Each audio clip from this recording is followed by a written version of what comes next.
welcome back to another episode of Behind the Logo. I am your host, Paul McClure, Business Development Manager here at Focus Data Solutions, joined with our CIO and co-founder, Paige Moon. Hello. Paige, thanks for joining us this afternoon. Paige was on our first episode with Elizabeth.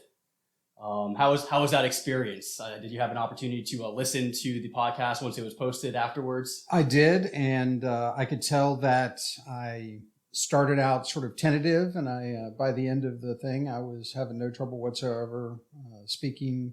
Although I think I've been out and about doing some business development recently, and in the next couple of weeks, we are presenting on the topic of AI for our bank, and I believe also for another group. We're also involved in an AI presentation. Right, that's with FAR Financial and Administrators Roundtable. Yes, a new networking group that we have joined at Focus Data Solutions that focuses on trade associations, bringing together people in those roles as I believe just the CFOs, COOs, and CIOs, if they have them, and their organizations. And we've attended several events already. We've attended the their board retreat, and then their 40th anniversary. The 40th anniversary, correct. I mean, we've only been a part of it for less than half a year. I think we're probably going on half a year now, but we're very well incorporated in that. But you've also agreed to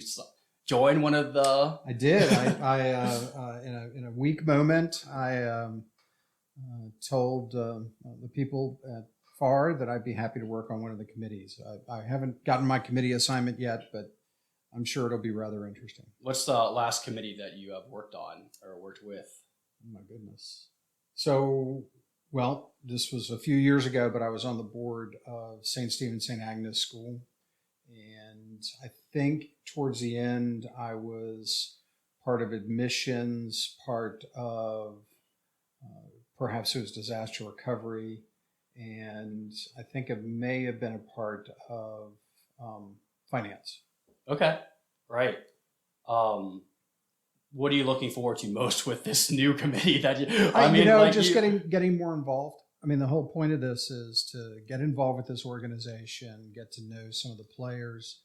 It would be wonderful if we met people who needed our services, but at the same time, it's also good to give back to our community. So our community is not necessarily completely not-for-profits, but at the same time, I'd say a fair number of our clients are associations, not-for-profits. I think that 30% of who we serve right now is nonprofit related, whether it's trade association or for the better good of the community, right? Yep. So getting out and helping that community, while I was surprised that I signed myself up.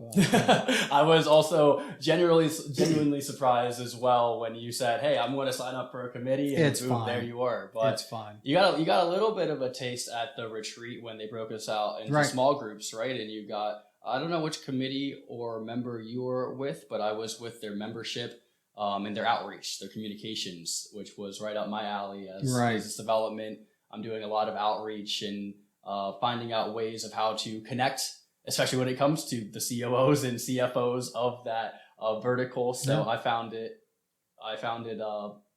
cool because I had a lot of strategies that they hadn't even thought about, and I'm well on my way to potentially joining one of the committees right now. But that's all. And you said, so you're going to be participating in an AI panel round. What is that? So, and I'm not sure, you may know better than I do which one is first, but I've got a presentation on AI that is coming up next month. Right, in October. That is for the Alexandria Business Advisory Board. With Jen Ferrara and some of my other colleagues that I am on a networking team with. We meet once a month. And I have voluntold you previously, which we did a seminar last year, which I think turned out very well on, what was that on? It was security awareness and insurance. It was on cyber insurance, because we also had our friend Paul Dunstan, who was at CWIZ, who works on insurance, and then we had a member of John Marshall's bank's security team as well. Right. So this one is focused on AI.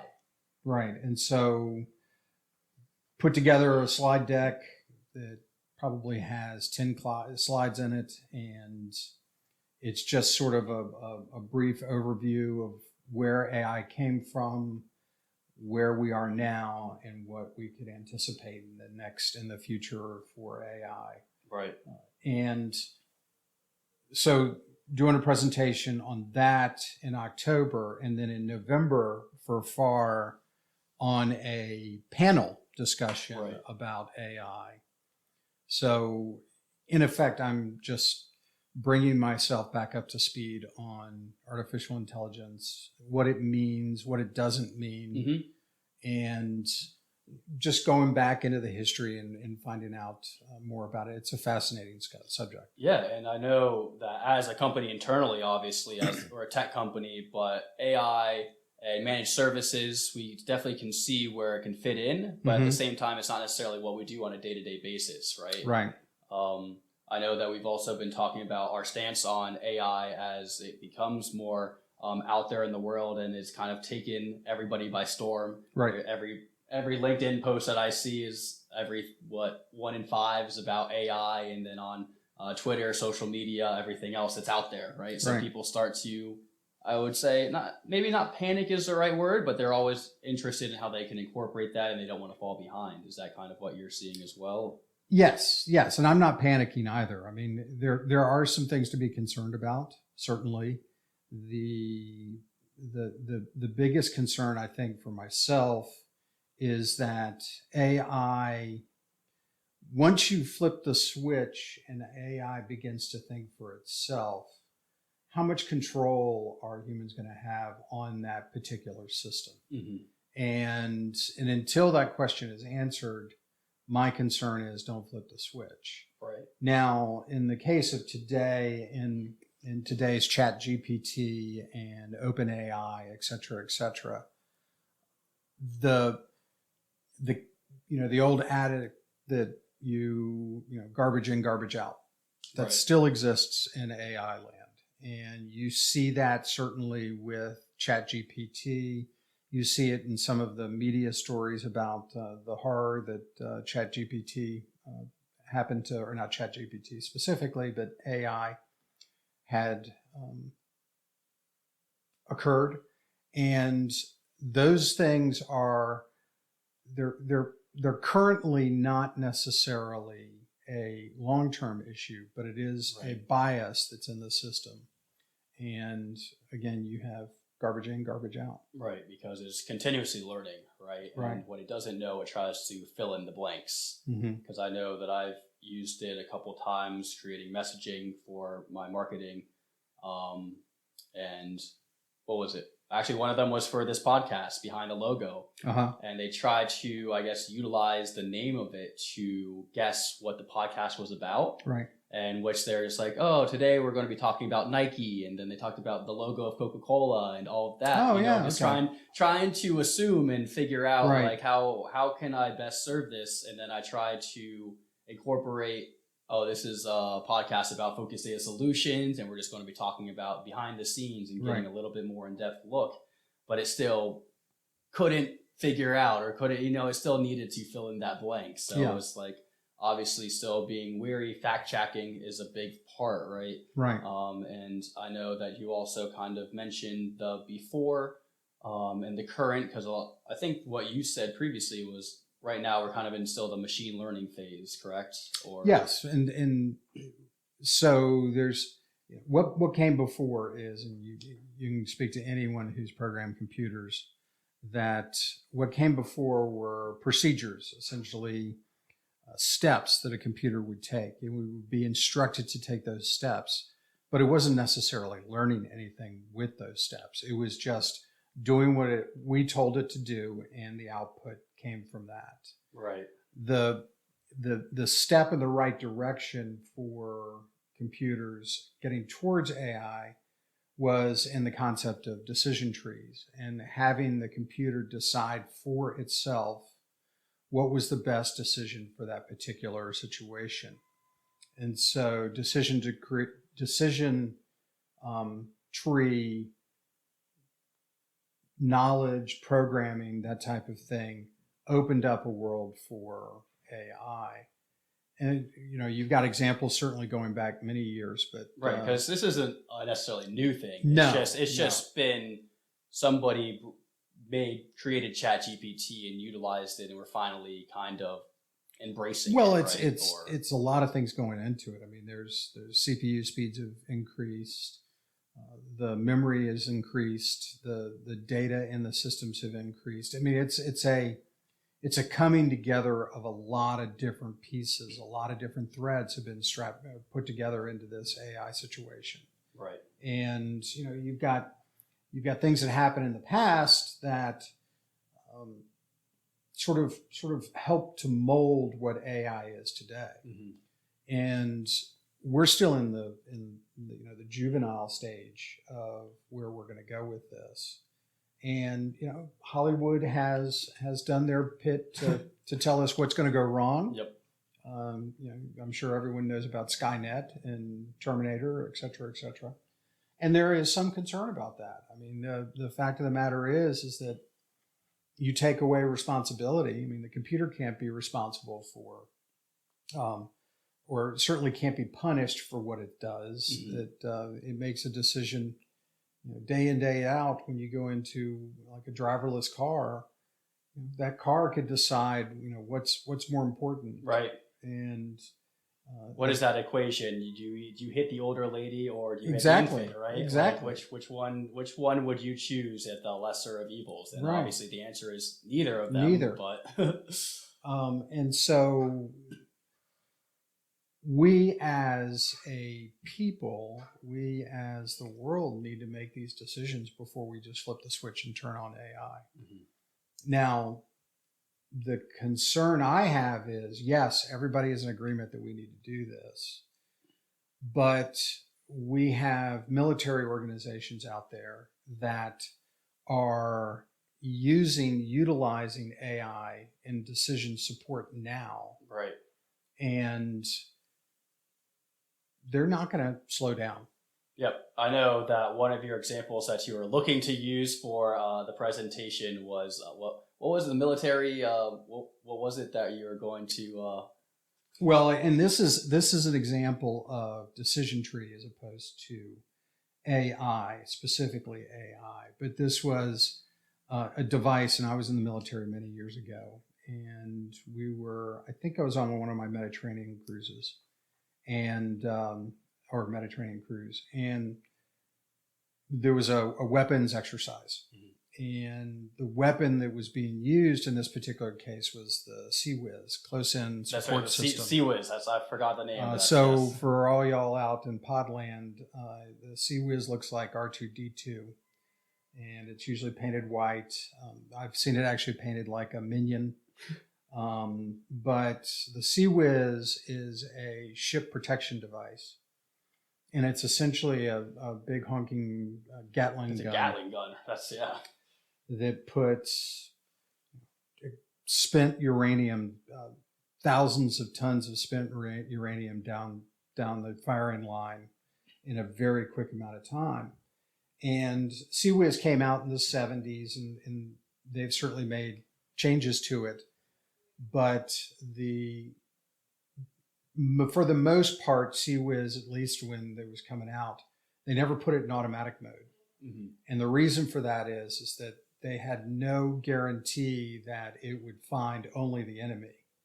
And there were examples, and certainly there was an example in the 90s where CWIZ downed a U.S. plane. But even when I was in the military, a similar thing happened. I think it was an A6 intruder was towing a decoy, and the CWIZ hit off, took out the decoy, and started to eat the cable going from the decoy to the plane. And there were some panic moments there. And that's just because it doesn't distinguish between friend or foe. Right. Now, today that they have a system in place that does that. It's called IFF. But that's just an example of don't just think that computers are going to make the same decisions we would in those particular cases, because they aren't. Well, and that's part of the reason why I nixed that from, or said that probably shouldn't be included into your presentation. First and foremost, because a lot of our clients, they're not military. Right. And second, I feel like that would, it's like you said, Terminator, it can rain some fear into the minds, and, which definitely is out there. But I think in terms of the presentations and the people that you're going to be presenting to, that it wasn't necessarily on topic. Well, I'm sorry to cut your joy out, but I'm glad that we can take this time to talk about it a little bit further, because it's definitely interesting. And I think it just proves that there's several different applications to AI. It's not just ChatGPT. I know that you and your research have, played around with DALL-E and some other programs that can do all these things that you never really thought about capable before, right? Right. And well, in addition, I mean, talking about the benefits that AI can have to our, to mankind, you've got medical devices that are using AI, and they found that AI increases the discovery or shortens the discovery time or the research time necessary to determine what the issue is or the illness is. Right. And as a matter of fact, there was a quote I came across that AI systems are better at anticipating suicides than any other system, and can do it much more quickly. And there's some but there's some design being put into trying to tie AI systems into the suicide hotline. Mm-hmm. And I mean, those are fantastic examples. Just picking up like voice cadences or like what it is. And frame of mind and agitation, all of those different things that go into figuring out the situation. And I mean, I just think those are exciting things. I really do think that will be a big benefit. And so, I mean, you can look at it from both sides, obviously. How about in terms of bringing a little bit more small scale to focused data solutions, because we've been talking about the entirety, but like we said, we support a bunch of nonprofits, trade associations. I know with nonprofits, like you're talking about mental health awareness and all of that, it can be, but how about just their day-to-day, accounting, finance, HR, how might you see AI affecting these companies that we support for the better, or maybe even sometimes I know people are obviously fearful of job security. Right? Is AI going to take my position? How do you see that moving forward? There's two sides. So the good on at least the not-for-profit and association world is that AI systems are being employed to help generate revenue for the organization, help manage the members for the organization, do some deep dives in trying to understand motivation within the membership and apply the tools of the association to make the membership much more engaged. Mm-hmm. Those type of tools exist today, and they are leveraging AI to do this. The cost, the bringing down the cost of the operations, making sure that you're getting to your members, making sure that you're of value to the membership, the whole finance of the organization, employing AI to help anticipate downturns in the economy, upturns in the economy, what's the ballgame look like. Mm-hmm. And so AI has been very beneficial and will continue to be beneficial in those type of roles. Yes, the other side of the coin is we will see some retooling, and I'll use that word euphemistically, but we'll see some retooling of the human element in those positions, because AI will take over some of those job requirements. And you can go into marketing, you can go into web design, web content. You can go into membership support, all of those type of what one point were human elements are going to be replaced, I think, with AI in a pretty short order, I would think. Okay. Right. I mean, you're already seeing it in copywriting. You're already seeing it Yeah. in advertising. And that's also going to be covered a little bit in the first AI seminar with Kelly, who is working for KME Digital. Her entire company is built around marketing. Right. And she's going to dive a little bit deeper into the uses of AI and how she's incorporated it. We're going to take a quick break. We've reached a 20-minute point. Okay. Your camera that we're using to film Yes. apparently only shoots in 20-minute increments. Yep. So let's go back. Let's see. Okay. We're reset. Yep. So it's, round 2. You've been we're using Paige's personal camera for this. Well, right it's now, the company's camera, but that camera followed Elizabeth and I around on our daughter's lacrosse games for 8 years. And for the first episode that we filmed, Fred Reed, one of our IT solution specialists, was kind enough to loan his cameras for this. But Fred is also a high school football coach, and he uses those cameras to record film of the games. Yep. To use. So we had to come up with some new options on how to film. And it'll work. It'll work, but it'll just make for better. I got to remind myself every 20 minutes to go up there because I want to make sure that people can see. Well, if these things take off, then we'll just buy you a camera. Exactly, right. How about internally for AI, managed services as a whole? How do you see Focus Data Solutions incorporating AI, as well as I know that obviously there are security risks that are out there that we need to be mindful of and continuously watch and monitor? Absolutely. And what I would suggest is that we haven't seen AI yet within managed services, but that our application providers, the people that we leverage to help our clients, their applications are going to start using AI to make them smarter. And so one of our primary clients or one of our primary systems is Kaseya, and I expect that Kaseya will probably roll out some AI guided systems very soon.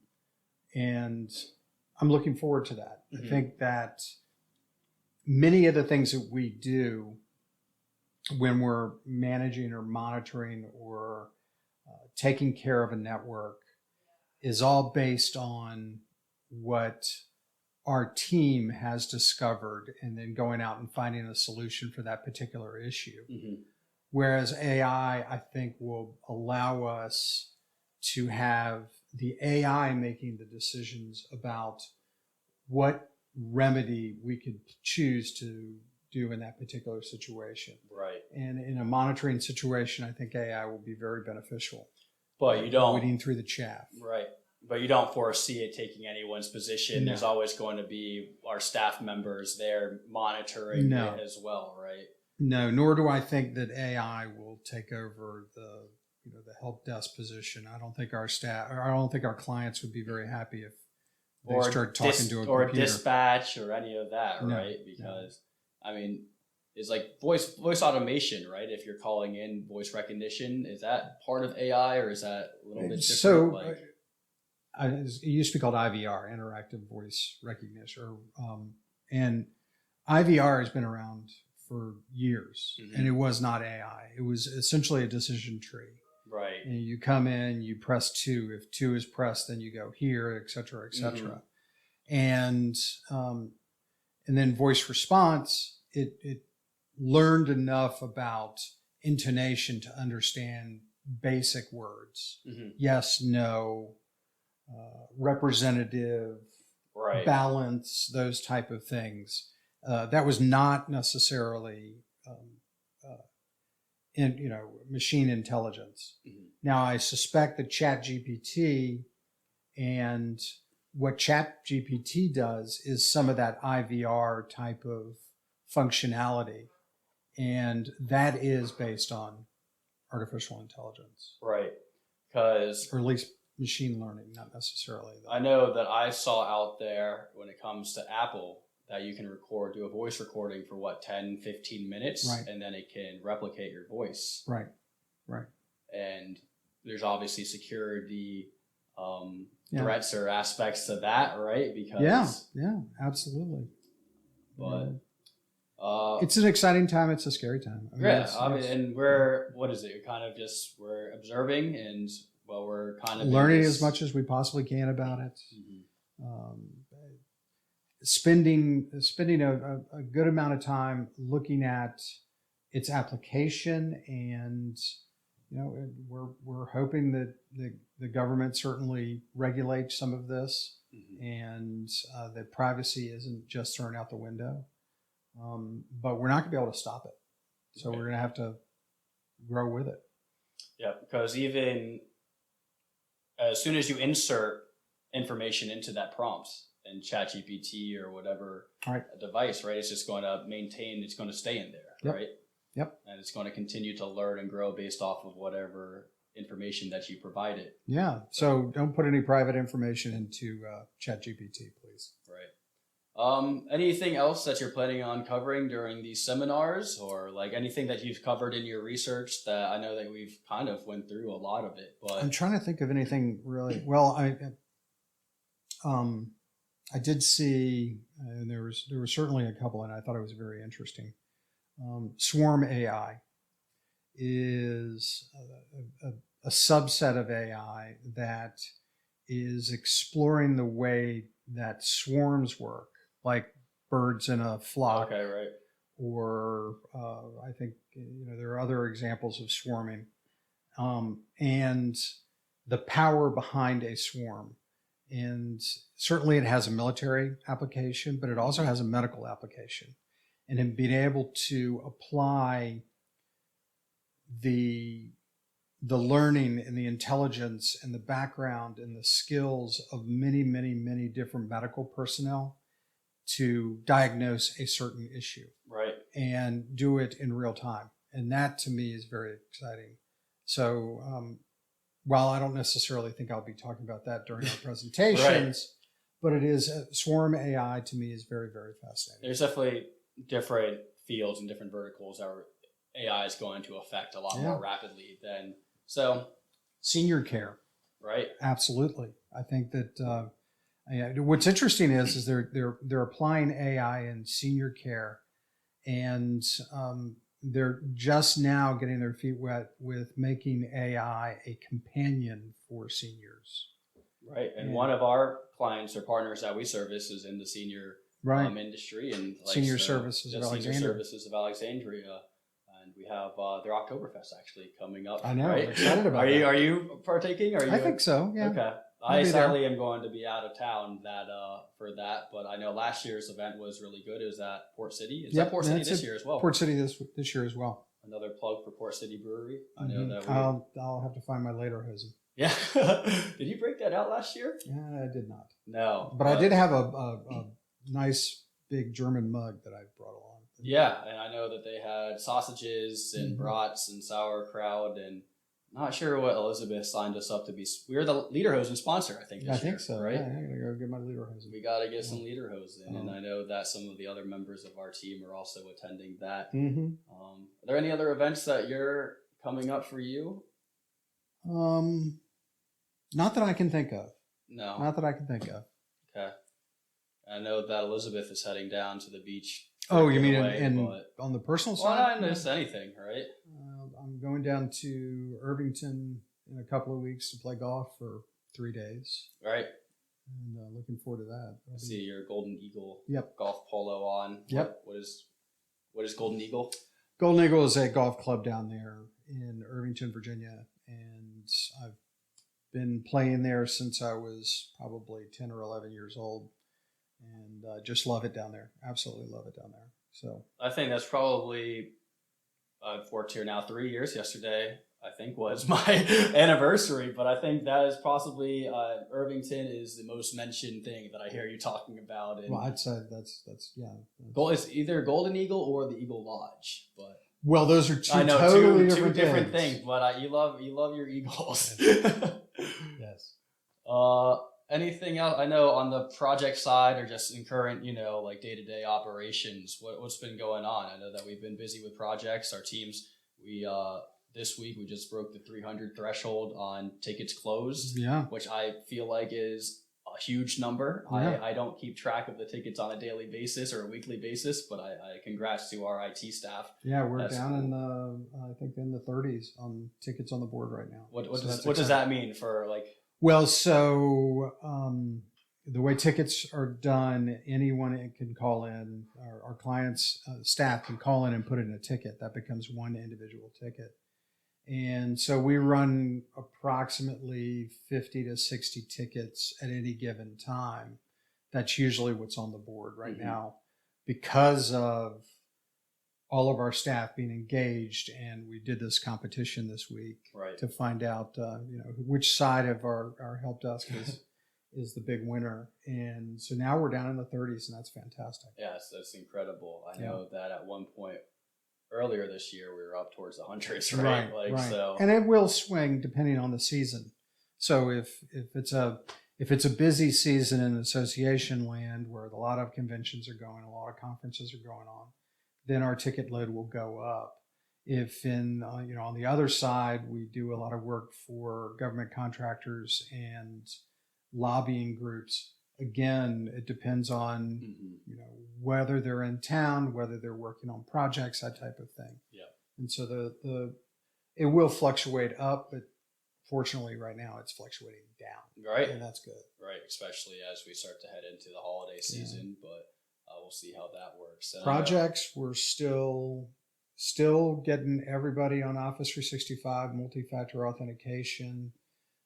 We're helping our group up in New York City with some security systems installations and helping them with their Wi-Fi situation, et cetera, et cetera. So it's very, very exciting. It's very busy. Right. And I know as well, being down on the first floor, I get to hear some conversations that we're going to be sending one of our staff over to Hawaii. Yes.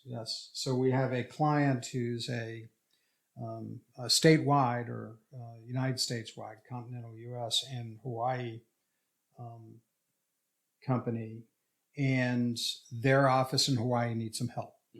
So we're sending Jasmine over there end of October for 3 days, I believe, to set up their new office and help them out with their systems. So, what was the decision process to keep that internal versus outsourcing? Because I know that some companies would contact potentially locally based Hawaiian firm and have them go on site to save potentially the cost of going over there, right? Well, I mean, certainly there is some cost, and I'll be the first to admit that I'd rather not pay that cost, but at the same time, I'm sure Jasmine's very grateful that she gets to go to Hawaii, right? At the same time, sending somebody over to Hawaii to do the job that I think we need to do, I would much rather send us or send my staff or the people that I know and trust as opposed to enlisting somebody from Hawaii to do the work for us. Right.